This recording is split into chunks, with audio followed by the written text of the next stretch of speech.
Assalamualaikum warahmatullahi wabarakatuh. Halo teman-teman, nama aku Viola Alkarini dari Fakultas Ekonomi, Prodi Manajemen di Universitas Islam Indragiri.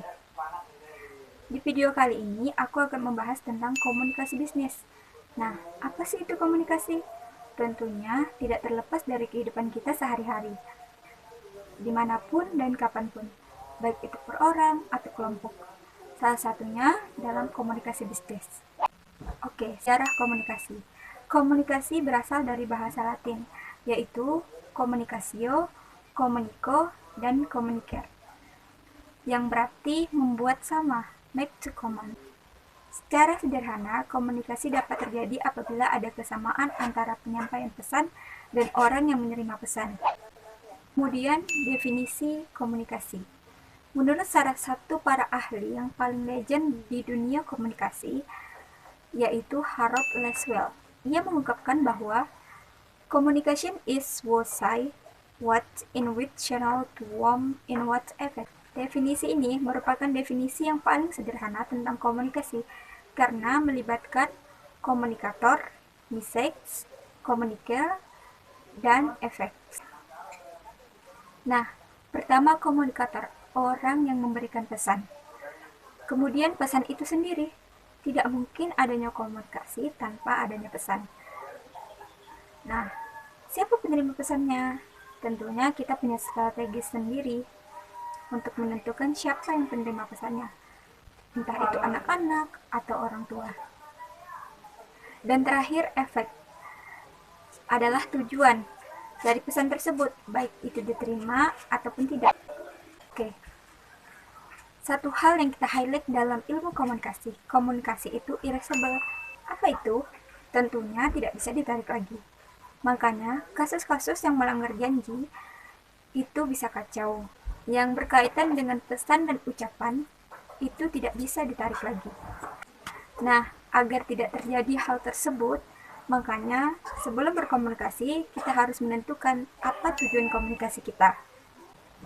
Nah, tujuan komunikasi yang paling umum adalah so that idea can be expressed by other, moving other people to do something, understand other people, so that what we convey can understand.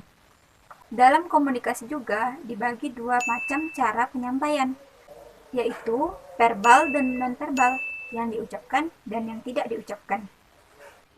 Nah, komunikasi verbal misalnya ngobrol secara langsung, chatting, ataupun surat. Kemudian yang kedua, komunikasi nonverbal. Dalam komunikasi nonverbal, yang paling umum itu adalah simbol. Dalam komunikasi nonverbal, sebenarnya kita harus lebih teliti, karena setiap individu mempunyai referensi dan experience yang berbeda. Bukan hanya untuk orang yang menyampaikan pesan, namun untuk orang yang menerimanya juga. Karena setiap orang mempunyai persepsi yang berbeda. Nah, ngomong-ngomong tentang komunikasi, tentunya juga kita tidak terlepas dari chronomic. Apa itu? Waktu. Mengatur waktu. Karena waktu itu adalah wahana yang tepat. Mungkin kita semua pernah mengalami, ini ngomong di waktu yang salah dan di tempat yang salah. Pada akhirnya, pesan yang kita sampaikan benar, namun menjadi tidak benar. Nah, dalam komunikasi verbal, kita juga harus lebih teliti, karena setiap individu mempunyai referensi dan experience yang berbeda. Contohnya, satu kata yang memiliki banyak makna di setiap daerahnya. Berbicara tentang komunikasi bisnis, mungkin tidak terlepas juga dari komunikasi organisasi. Nah, bedanya komunikasi organisasi dengan kelompok, mungkin komunikasi organisasi sedikit lebih formal, karena ada atasan, bawahan, dan struktur organisasi yang disepakati bersama. Apa sih definisi komunikasi organisasi? Komunikasi antara dua orang atau lebih dalam organisasi.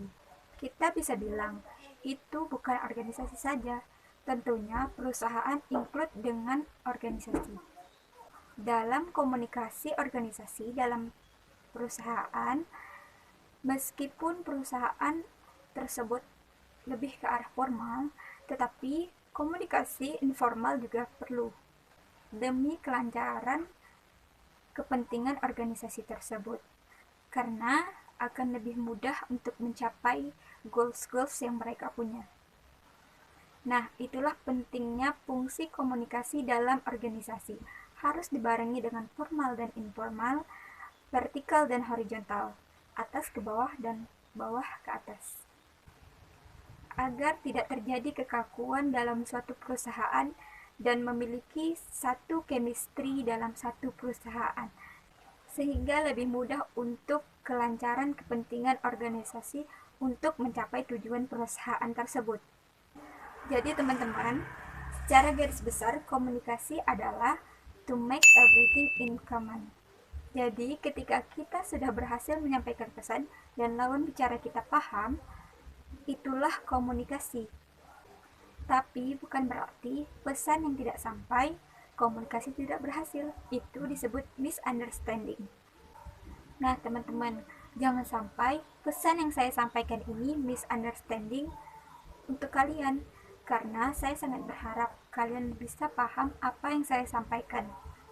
Nah, semoga video ini memberikan pengetahuan lebih, membuat teman-teman lebih tahu dan paham. Jangan lupa like, subscribe, dan komen ya. Pekon hebat, Unisi berjaya dan gemilang.